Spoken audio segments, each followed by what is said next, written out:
అనుగ్రహించు కాపరి ఉషాకిరణాలు ఉదయకాలపు వాక్య ధ్యానమునకు మిమ్మల్ని ఆహ్వానిస్తున్నాం. ప్రార్థన చేసుకుంటాం.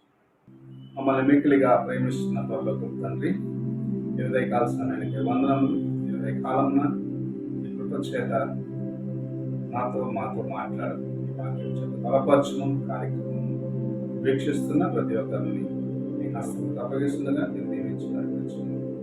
యేసు పరిశుద్ధ నామమున అడిగి వేడుకుంటున్నాను పరమ తండ్రి, ఆమేన్. ఈ ఉదయకాలపు వాక్య భాగము కీర్తనల గ్రంథము 60వ కీర్తన 11 మరియు 12వ వచనములను చదువుకుందాం. మనుషుల సహాయము వ్యర్థము, శత్రువులను జయించుటకు మాకు సహాయము దయచేయము. దేవుని వలన మేము శూర కార్యములు జరిగించదము. మా శత్రువులను అనవద్రొక్కువాడు ఆయనే. మనము చదివిన కీర్తన భాగంలో కీర్తనకారులు చెప్పొచ్చిన మాట, మనుషులను నమ్ముట వ్యర్థం, ఆపత్కాలమున వారు మీకు సహాయముగా ఉండలేరు అన్న కార్యము జ్ఞాపకం చేస్తాం. మనం అనేక సార్లు మనుషులను ఆధారము చేసుకొని కొన్ని కార్యములు చేయాలని ఆలోచిస్తూ ఉంటాం.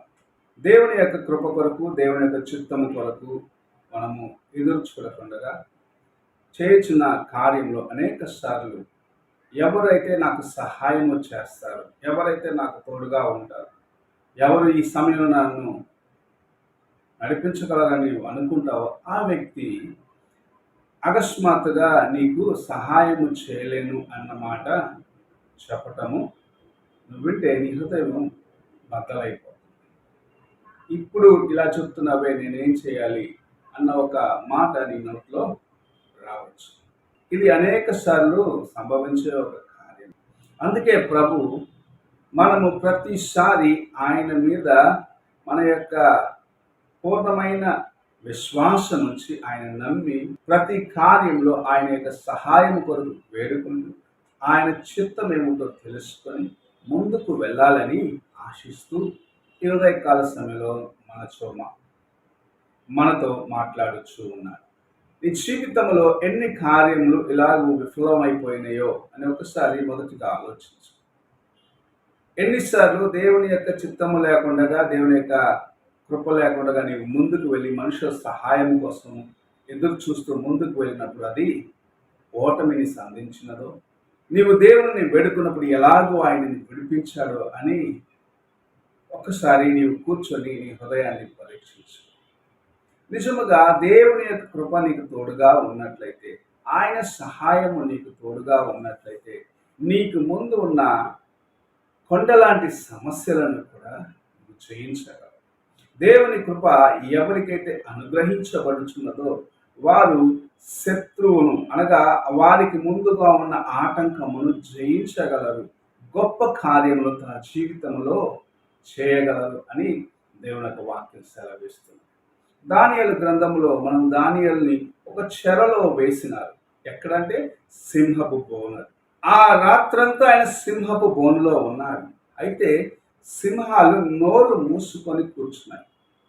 వారి నోటిని మెదపలేవని. ఎందుకంటే దేవుని యొక్క సహాయము దానియేలుతో ఉన్నది. అవి రాత్రంతా దానియేలు చుట్టూ ఉన్నాయి, కానీ ఏమీ చేయలేకపోయింది. ఎందుకంటే దేవుని కృప అంతగా తన సేవకుని పైన ఉన్న ఆయన దేవుని ఎందుకు కలిగిన విశ్వాసం అటువంటిది. నేను ఎవ్వరికి తలవంచను, నా దేవుని వైపు చూసి నేను ప్రార్థిస్తాను, యెరూషలేము వైపు చూసి నేను ప్రార్థిస్తాను, నా హృదయం అంతా దేవుని యొక్క సన్నిధి కొరకు ఎదురు చూస్తున్నది అని తన హృదయంలో ఆయన కలిగి ఉన్న వాంఛ ఆయనను ఆ రాత్రి సంరక్షించింది. దేవుని పట్ల ఆయన కలిగి ఉన్న ఆ విశ్వాసము, దేవుని పైన ఆయన కలిగి ఉన్న ఆసక్తి ఆయనను ఆ రాత్రి సంరక్షించిన దేవుని దూత దిగి వచ్చినట్లు మనం చూస్తూ ఉన్నాం. అయితే ఎవరైతే దానియేలును పడవేసినారో వారు సింహపు బోనులో వేయబడ్డప్పుడు వారిని కింద పడకముందే వారి ఎముకలతో సహా ఆ సింహాలు తినివేసినాయని దేవుని వాక్యలో చూడగలం. నిజముగా దేవుని పైన మనము కలిగి ఉన్న విశ్వాసమే మనల్ని ఉన్నతమైన స్థానంలోకి హెచ్చిస్తుంది. అనేకమైన కార్యములు మన జీవితంలో సంపూర్ణము చేస్తుంది. శత్రువు యొక్క కార్యముల పైన మనకు జయం ఇచ్చేదిగా ఉంటుందని దేవుని వాక్యం సెలవిస్తుంది. ఈ ఉదయ కాలమున ఒక్కసారి మనం పరీక్షించుకోవాలి. ఎన్నిసార్లు మనుషులను విశ్వసించి వారి యొక్క సహాయం కొరకు ఎదురు చూసి ఓటమిని చూసావు అని ఈ హృదయాన్ని ఒకసారి పరీక్షించుకోవాలి. దానియేలును ప్రభు రక్షించినాడు. మరొక వ్యక్తిని మనం చూసినట్లయితే మొర్దెకై. తాను ఎంత మాత్రము హామానుకు ముందు తల వంచడానికి ఇష్టపడలేదు. దేవుని కోసం వైరాగ్యముగా నిలబడ్డాడు.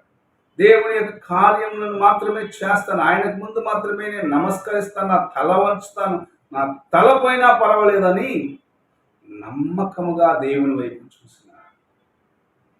ఆయనను ఏ ఉరి కంబము పైన ఉరి తీయాలని హామాను తలంచినాడో అదే ఉరి కంబము పైన హామాను ఉరి తీయబడ్డాడు. దేవుని యొక్క కృప చేత మొర్దెకై ఉన్నతమైన స్థానమునకు హెచ్చించబడ్డాడు. నీ జీవితంలో ఇలాంటి కార్యములు చేయాలి. దేవుని యొక్క కృప చేత నీవు శూర కార్యములు చేయగలవని దేవుని యొక్క వాక్యం సెలవిస్తుంది. నీవు పూర్ణ హృదయంతో ఆయనను విశ్వసించి ఆయనను సేవించి ఆయనతో పాటు నిలిచేదానికి ప్రయత్నించు. ప్రార్థన చేసుకున్నాను. అత్యున్నత సింహాసనాసీనుడైన పరమ తండ్రి, ఉదయకాల సమయానికి వందనములు. నీవు ఇచ్చిన నీ వాక్యం బట్టి నీకు స్తోత్రములు చెల్లించు. నీ వలన మేము గొప్ప కార్యములను చేయగలము. నీ వలన మేము కొండను దాటి ముందుకు వెళ్ళగలము అనే కృపను మీరు మాకు ఇచ్చినందుకు వందనాలు చెల్లించుకుంటున్నాను. ఈ వైపు చూసి ముందుకు వెళ్ళేదానికి, శత్రువు యొక్క తలంపులను నిర్మూలన చేసేదానికి నీ కృపను అనుగ్రహించి మమ్మల్ని నడిపించి బలపరచమని యేసు పరిశుద్ధ నామమున అడిగి వేడుకుంటున్నాను పరమ తండ్రి. ఆమేన్. తండ్రి అయిన దేవుని ప్రేమ, కుమారుని క్రీస్తు కృప, ఆదరణకర్తైన పరిశుద్ధాత్మక సహవాసము ఇప్పుడు ఎల్లప్పుడూ తోడయుండి సదాకాలము నడిపించును గాక. ఆమేన్.